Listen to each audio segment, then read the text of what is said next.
అద్భుతమైనటువంటి పాత్ర పోషించినటువంటి మహానుభావుడు హనుమ.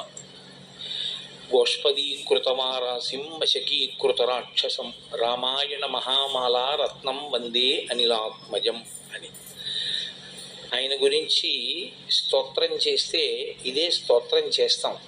ఏదైనా మనం మెళ్ళో ఒక హారం వేసుకున్నాం అనుకోండి, ఆ హారానికి రెండు వైపులా పేటలు అంటారు. రెండు పేటల్ని కలుపుతూ మధ్యలో ఒక నాయకం పూస అని ఉంటుంది. అది చాలా సొబగుగా చాలా గొప్పగా ఉంటుంది. సీతమ్మ రాముడు అనబడేటటువంటి హారంలోని అటు ఇటు ఉన్న పేటల్ని కలిపేటటువంటి ఆ నాయకం పూస, ఆ మణి హనుమ. ఆయన శ్రీరామాయణానికి అంతటికీ కూడా గొప్ప తేజస్సుని, రామాయణానికి అంతటికీ కూడా అంతటి ప్రకాశాన్ని తీసుకొచ్చినటువంటి మహాపురుషుడు. అసలు స్వామి హనుమ పేరు చెప్తే చాలు, బుద్ధిర్యశో బలం ధైర్యం నిర్భయత్వం అరోగత అజాడ్యం వాక్పటుత్వం చ హనుమత్ స్మరణాత్ లభేత్. హనుమని స్మరించినంత మాత్రం చేత, హనుమకి నమస్కరించి హనుమని సేవించినంత మాత్రం చేత హనుమ యొక్క గొప్పతనం ఎక్కడుందంటే అజాడ్యం. ఆయనని సేవించినటువంటి వారికి జాడ్యము పోతుంది. జాడ్యము అంటే జడత్వము. జడత్వము అన్న మాటకు అర్థం ఏమిటంటే స్పందన శక్తిని కోల్పోవడం. శ్రీరామాయణంలో రామచంద్రమూర్తిగా శ్రీ మహావిష్ణువు వచ్చే ముందే బ్రహ్మదేవుడు అనేక మంది దేవతల్ని శాసించాడు. రావణ సంహారం అంటే అంత తేలికైన విషయం కాదు. నరవానరముల చేత సంహరింపబడడు కనుక, ఆయన నరవానరముల చేత సంహరింపబడనని వరం అడగలేదు కనుక మీ అందరూ కూడా వానరాంశలలో వెళ్ళండి అన్నాడు. దేవతలందరూ వానరుల యొక్క అంశలలో వచ్చారు. కానీ ఒక్క హనుమ అవతారం మాత్రం చాలా విశేషమైన అవతారం. అసలు శ్రీరామాయణంలో విచిత్రం ఏమిటంటే బాలకాండలో హనుమ కనపడరు, అయోధ్యకాండలో కనపడరు, అరణ్యకాండలో కనపడరు. ఆయన కనపడేది 3 కాండలు దాటిపోయిన తర్వాత 4వ కాండ కిష్కింధకాండ ప్రారంభంలో కనపడతారు. 4వ కాండలో కనపడినటువంటి హనుమ కిష్కింధకాండ దాటగానే సుందరకాండలో అత్యద్భుతమైన పాత్ర పోషిస్తారు. ఇంకా తర్వాత శ్రీరామాయణంలో కిష్కింధకాండ వరకు ఉన్న పాత్రల్ని మర్చిపోయిన వాళ్ళు ఉంటారేమో, కానీ ఇక హనుమ పాత్ర మాత్రం ఎవ్వరూ విడిచిపెట్టలేరు. అంత గొప్ప స్థితిని పొందుతుంది. 7 కాండల రామాయణంలో ఉత్తరకాండ చాలామంది చదవరు, 6 కాండలే చదువుతారు. 6 కాండలలో 3 కాండలలో అసలు హనుమ గురించి ఏమీ లేదు. 4వదైన కిష్కింధకాండలో ఆయన ప్రవేశం, 4వదైన కిష్కింధకాండలో హనుమత్ ప్రవేశ సమయంలో అసలు ఆయన ఎలా పుట్టారు అన్నదాన్ని మహర్షి చెప్పలేదు. అకస్మాత్తుగా హనుమ ఆ భయపడిపోతున్నటువంటి సుగ్రీవుణ్ణి నువ్వు ఇలా భయపడకూడదు అన్న దగ్గర ప్రారంభం హనుమ పాత్ర ప్రవేశం. ఎవరి హనుమ, ఎక్కడి నుంచి వచ్చారు, మధ్యలో ఒకసారి సంక్షిప్త పరిచయం మాత్రమే చేస్తారు. కానీ అసలు హనుమ యొక్క అవతార విశేషాన్నంతటినీ కూడా శ్రీరామాయణం ఉత్తరకాండలో చెప్పారు. అందులో అంజనాదేవి వాయుదేవుణ్ణి తన గర్భమునందు ధరించింది, అనగా వాయువు యొక్క తేజస్సుని ధరించి ఆమె గర్భవతి అయింది. కారణజన్ముడైనటువంటి ఒక మహాపురుషుడు జన్మించాలి. ఆమె పర్వత గుహలో ఉంది ఆ సమయంలో, అరణ్యంలో. ఆమెకి శాలిశూక నిభాభాసం ప్రసూతేమంతదాంగన ఫలాన్యాహర్తుకామావై నిష్క్రాంత గహనే వనే అన్నారు మహర్షి. ఆమె శాలిశూక నిభాభాసం, హనుమ యొక్క రంగు గురించి లోకంలో రకరకాల అపోహలు. ఆయనకి తీసుకెళ్ళి నీలం రంగు వేసేస్తూ ఉంటారు. అసలు ఆయన రంగు అది కాదు. ఆయన పచ్చగా బంగారం ఎలా ఉంటుందో అలా ఉంటారు. వీష్టితార్జున వస్త్రంతం విద్యుత్ సంఘాత పింగళం అంటారు సుందరకాండలో మహర్షి. మెరుపుల పోగు ఎలా ఉంటుందో అంత పచ్చటి రంగు అయింది. శాలిశూక నిభాభాసం అంటే ఒక ధాన్యపు గింజని తీసుకుని పట్టుకుంటే దాని మొన ఎలా ఉంటుందో అంత పచ్చగా మెరిసిపోతున్నటువంటి హనుమ ఆ అంజనాదేవి యొక్క గర్భము నుండి బయటికి వచ్చారు. ఆవిడికి ఆకలేసి ఓ పండు తిందామని ఆ గుహలోంచి ఆ పక్కన ఉన్న అడవిలోకి ఆవిడ వెళ్ళింది. ఫలాన్యాహర్తు కామా వై నిష్క్రాంత గహనేవని. ఇప్పుడు ఈ పిల్లవాడు పడుకుని ఉన్నాడు, అప్పుడే పుట్టాడు. పుట్టి ఇంకా కొద్ది సమయం ఈ పిల్లవాడికి ఆకలేసి పాలు ఇవ్వడానికి అమ్మ దగ్గరలో లేదు. పుడుతూనే ఈ పిల్లవాడికో పండు తిందామనిపించి ఆయన పైకి తలెత్తి చూశాడు. బాలసూర్యుడు కనపడ్డాడు. అంటే తెల్లవారుజాము సమయంలో సూర్యోదయ సమయమునందు స్వామి హనుమ జన్మించారు. ఆ బాలసూర్యుడిని చూసి ఇదేదో ఎర్రటి పండు అనుకున్నారు ఆయన. అనుకుని వెంటనే బాలార్కాభిముఖో బాలో బాలార్క ఇవమూర్తివాన్ అన్నారంతే మహర్షి. బాలసూర్యుణ్ణి చూసి తినే పండనుకుని ఈయన కూడా బయలుదేరి సూర్యపథం వైపుకి వెళ్ళిపోయారు. ఇప్పుడు వాళ్ళిద్దరూ ఒకరికొకరు ఎదురుగా ఎలా ఉన్నారు? మహర్షి అన్నారు, బాలార్కాభిముఖో బాలో. బాలసూర్యుని ఎదురుగుండా నిలబడిన ఈ బాలుడు కూడా అంతే తేజస్సుతో ఉన్నాడు. పరబ్రహ్మమైన సూర్యనారాయణుడు తన దగ్గరికి వచ్చి తననే తినేద్దామని వస్తున్న బాలుడిని చూశాడు. అరేరే, నేను ఇంత తేజస్సుతో నిలబడితే ఈ పిల్లవాడు కాలిపోతాడు. ఈ పిల్లవాడి యొక్క జన్మయే అపురూపము, అసాధారణము. వీడు లోకంలో తరువాతి కాలంలో చాలా ఉపకారం చెయ్యవలసిన వాడు. కాబట్టి ఈ పిల్లవాడిని నేను చెనకకూడదు అని తన తేజస్సుని ఉపసంహారం చేశాడు. ఆ పిల్లవాడు దగ్గరికి వెళ్ళిపోయి ఆ సూర్య బింబాన్ని పట్టుకున్నాడు, పండనుకుని తిందామని. అది పర్వకాలం కాబట్టి రాహువు సూర్యుణ్ణి గ్రసించడం కోసమని ఆయన వచ్చాడు. పిల్లలకి చాపల్యం ఉంటుంది, కాసేపు ఇది పట్టుకుంటారు, ఇంకొకటి కనపడదు, ఆకర్షణీయంగా అనిపిస్తే దీన్ని విడిచిపెట్టి దాన్ని పట్టుకుంటారు. కాబట్టి ఇప్పుడు ఆయన ఈ సూర్యబింబాన్ని విడిచిపెట్టి ఆ రాహువుని పట్టుకోవడానికి వెళ్ళారు. ఆ రాహువు ఈ పిల్లవాడిని చూసి హడిలిపోయాడు.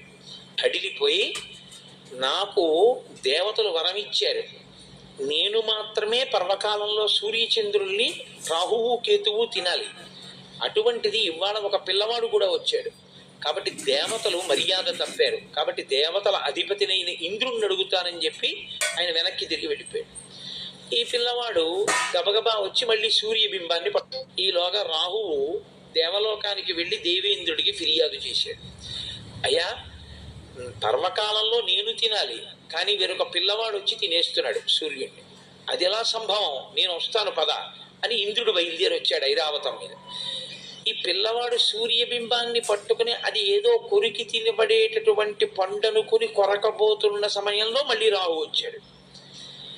ఆయన మళ్ళీ ఈ బింబాన్ని వదిలేసి రాహువు దగ్గరికి వెళ్ళాడు. రాహువు భయపడి వెనకనున్న ఇంద్రుడి దగ్గరికి వెళ్ళాడు. ఈయన మళ్ళీ రాహువుని విడిచిపెట్టి ఇంద్రుడిని చూశారు. ఇంద్రుడి ఏనుగు నచ్చింది సార్ ఆయనకి, ఎందుకంటే తెల్లగా ఉంటుంది ఐరావతం పుష్టిగా. ఈ పండు బాగుందని ఐరావతాన్ని వెళ్ళి పట్టుకుని కొరకబోతున్నారు. ఎక్కడ లేని కోపం వచ్చి ఇంద్రుడు వజ్రాయుధం పెట్టి కొట్టాడు. కొడితే అంతే, ఎడమ దవడ విరిగి ఆ పైనుంచి కింద పడిపోయారు. శ్రీరామాయణం ప్రకారం ఆయన ప్రాణములు ఉగ్గడింపబడ్డాయి.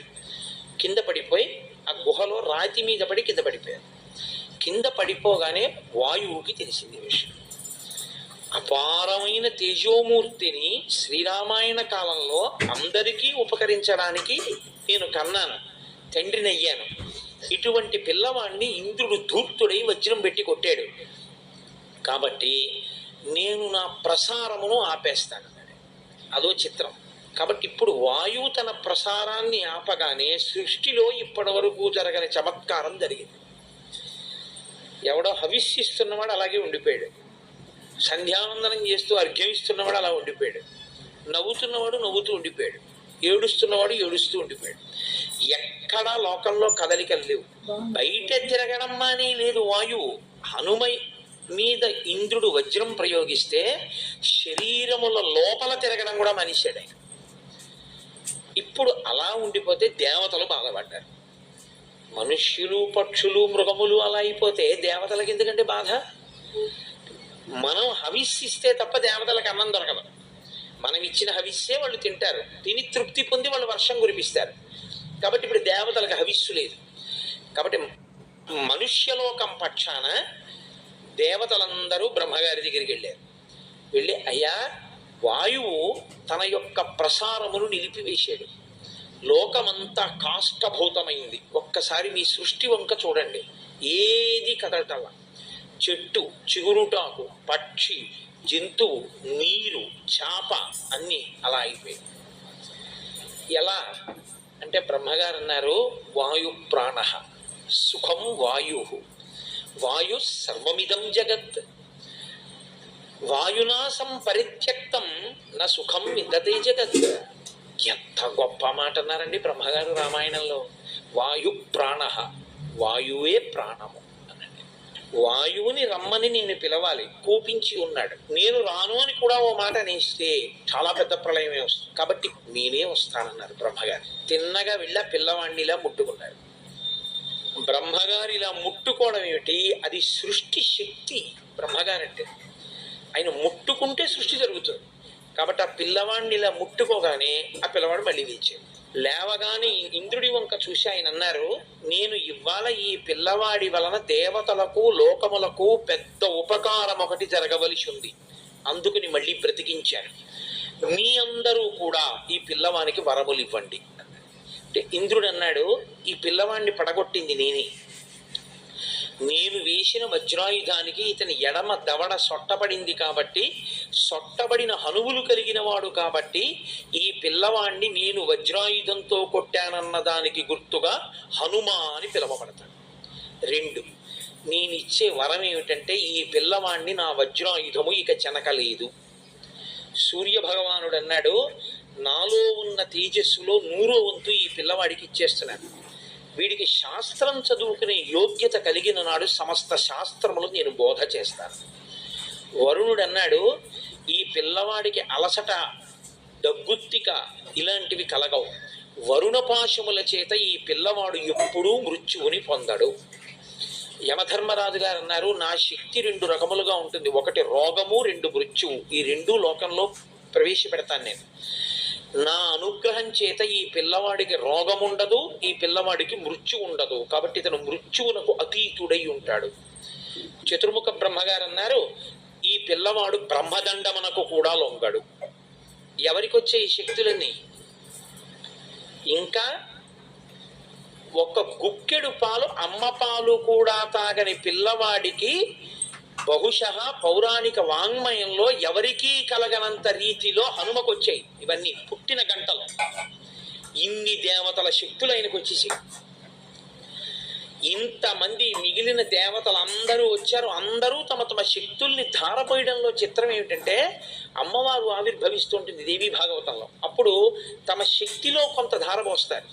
ఇక్కడ వాళ్ళు ఏం చేశారంటే, మా ఆయుధముల వలన ఈ పిల్లవాడు చెనకబడడు.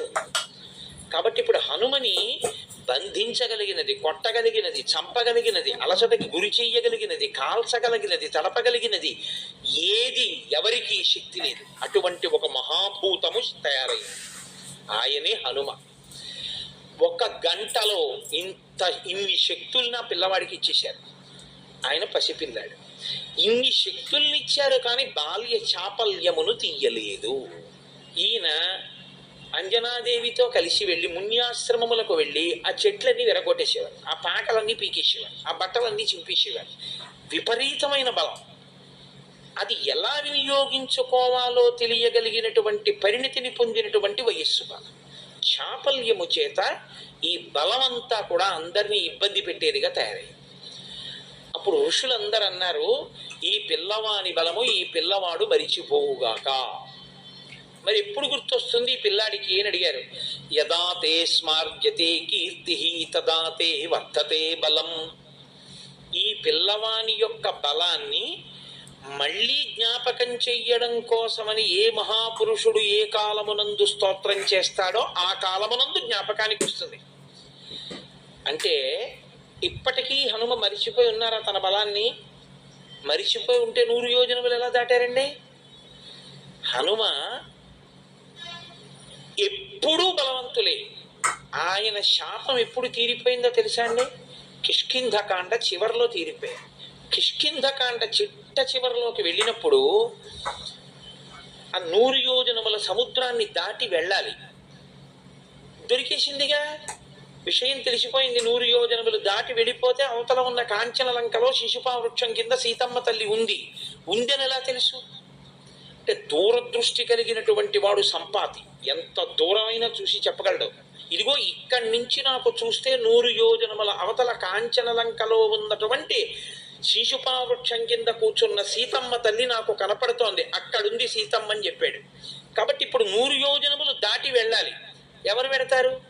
మైందుడున్నాడు, దివిదుడున్నాడు, జాంబవంతుడున్నాడు, అంగదుడున్నాడు, సుషేణుడున్నాడు, తారుడున్నాడు. వీళ్ళందరూ లేచి ఒకడు 30, ఒకడు 40, ఒకడు 50, ఒకడు 60, ఒకడు 70, ఒకడు 90.